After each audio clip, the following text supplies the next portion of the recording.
જય શ્રી કૃષ્ણ અને જય પીપળેશ્વર. હું છું રાજી વણપરી. આજે તો હવારમાં વરસાદ આવે એવું વાતાવરણ થઈ ગયું અને પછી સવારના 6 વાગે તો પપ્પા નીકળી ગયા હતા ટ્રેક્ટર લઈને આંકવા હાટું. થોડોક દી ઉગ્યો ને તમારી મિની બેન આવતા હતા રોટલી ખાવા હાટું.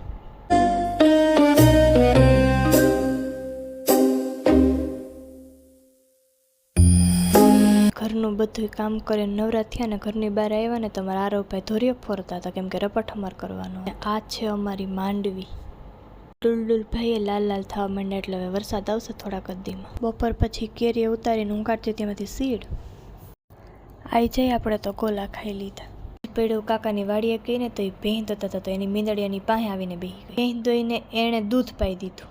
અંદર જઈને જોયું ને તો અંદર એના બચ્ચા હતા. તો કાકા અંદર દૂધ લઈને ગયા ને તો એ બધા દૂધ પીવા આવી ગયા.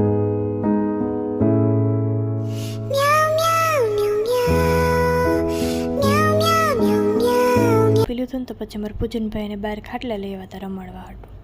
2 બચ્ચા દોડીને ભાગી ગયા ને ત્રીજું રહી ગયું તો ખાટલા ઉપર એને હું રમાડતી હતી. આપણો વ્લોગ અહીંયા જ પૂરો કરીએ છીએ. ફરી મળશું આપણે પાછા નવા વ્લોગમાં.